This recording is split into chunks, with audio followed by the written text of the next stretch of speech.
ನಗರಸಭೆ ಅಧ್ಯಕ್ಷೆಯಾದ ಎಸ್ ಶಿವರಂಜನಿ ಯಾದವ್, ಹಿರಿಯ ಆರೋಗ್ಯ ನಿರೀಕ್ಷಕರಾದ ಸಂಧ್ಯಾ ಹಾಗೂ ಮೀನಾಕ್ಷಿ ಅವರು ವಾರ್ಡ್ ಪರಿಶೀಲನೆ ನಡೆಸುತ್ತಿದ್ದ ವೇಳೆ ವಾರ್ಡ್ ನಂಬರ್ 2ರಲ್ಲಿ ರಸ್ತೆ ಬದಿಯಲ್ಲಿ ಕಸ ಸುರಿದ ವ್ಯಕ್ತಿಯೋರ್ವನಿಗೆ ಸ್ವಚ್ಛತೆಯ ಪಾಠ ಹೇಳಿ ಆತ ಸುರಿದ ಕಸವನ್ನು ಆತನಿಂದಲೇ ಕಸದ ಗಾಡಿಗೆ ತುಂಬಿಸಿದ ಘಟನೆ ನಡೆದಿದೆ. ಈ ಸಂದರ್ಭದಲ್ಲಿ ಮಾತನಾಡಿದ ಸಂಧ್ಯಾ ಅವರು, ಎಲ್ಲಾ 31 ವಾರ್ಡ್ಗಳಲ್ಲೂ ಸ್ವಚ್ಛತಾ ಕಾರ್ಯ ಮಾಡಲು ಹೆಚ್ಚಿನ ಶ್ರಮ ವಹಿಸಲಾಗುತ್ತಿದ್ದು, ಪ್ರತಿಯೊಬ್ಬ ನಾಗರಿಕರು ಸ್ವಚ್ಛತೆ ಕಾಪಾಡಲು ಸ್ವಯಂ ಸಂಕಲ್ಪ ಮಾಡಿಕೊಳ್ಳಬೇಕಾಗಿದೆ ಎಂದರು. ಇದು ನಮ್ಮ ಹೊಣೆಗಾರಿಕೆಯಲ್ಲ ಎಂಬ ಉದಾಸೀನತೆಯ ಮನೋಭಾವದಿಂದ ಪ್ರತಿಯೊಬ್ಬ ನಾಗರಿಕರು ಹೊರಬಂದು ನಮ್ಮ ಮನೆ ಹಾಗೂ ಸುತ್ತಮುತ್ತಲಿನ ವಾತಾವರಣ ಹಾಗೂ ನಾವು ನಡೆದಾಡುವ ಜಾಗವನ್ನು ನಾವೇ ಸ್ವಚ್ಛವಾಗಿಟ್ಟುಕೊಳ್ಳಬೇಕೆಂಬ ಹೊಣೆಗಾರಿಕೆ ಮತ್ತು ಜವಾಬ್ದಾರಿಯನ್ನು ನಾವು ಮೈಗೂಡಿಸಿಕೊಳ್ಳಬೇಕು ಎಂದರು. ಮೀನಾಕ್ಷಿ ಅವರು ಮಾತನಾಡಿ, ನಮ್ಮ ಮನೆಯ ಕಸ ಮತ್ತು ನಗರದ ಕಸವನ್ನು ಸ್ವಚ್ಛ ಮಾಡುವುದು ಕೇವಲ ನಗರಸಭೆ ಪೌರ ಕಾರ್ಮಿಕರ ಕೆಲಸ ಎಂಬ ಮನೋಭಾವದಿಂದ ನಗರದ ನಾಗರಿಕರು ಹೊರಬಂದು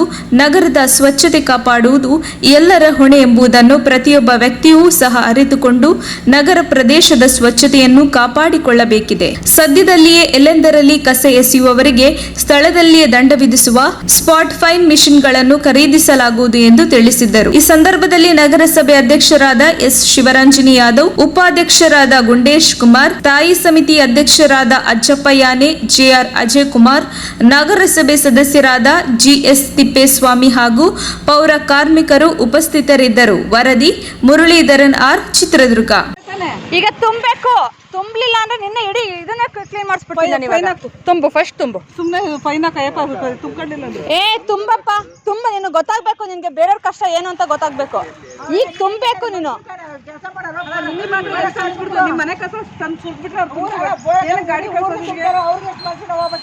ತುಂಬಪ್ಪ, ತುಂಬ ತುಂಬ ತುಂಬ, ಇವಾಗ ತುಂಬ, ಅದನ್ನು ತುಂಬ ತುಂಬ ತುಂಬ ತುಂಬ ಹೇಳ್ತೀನಿ. ನೀನು ತುಂಬ ಏನ್ ಆಟ ಆಡ್ತೀರಾ? ತುಂಬ ಬೇರೆದಾದ್ರೆ ಎಷ್ಟು ಚೆನ್ನಾಗಿದ್ದಾಗುತ್ತೆ ನಿಮ್ಗೆ. ಅದಕ್ಕೆ ನಿನ್ಗೆ ಅದನ್ನ ಹಾಕಿರೋ ತಪ್ಪಿರೋದು ತುಂಬು. ಒಂದು ಬಕೆಟ್ ನೀನ್ ಕಸ ತುಂಬಿದೆ ಅಂದ್ರೆ ಎಷ್ಟು ದಿನದಿಂದ ಕಸ ಹಾಕಿಲ್ಲ ನೀನು ಗಾಡಿಗೆ. ಕುಡ್ಕೊಂಡ್ ಮಲಗಿರ್ತೀರ, ರಾತ್ರಿ ಟೈಮ್ ಕಣ್ಣು ನೋಡೋದಾಗ ಗೊತ್ತಾಗುತ್ತೆ. ಇಲ್ಲಿ ಬಂದು ಗಾಡಿ ಬಂದಿಲ್ಲ ಅಂತ ಇದು ಹೇಳ್ತೀರ. 10 ಗಂಟೆ ಎದ್ರೆ ಯಾರು ಗಾಡಿ ಬರ್ತಾರಪ್ಪ?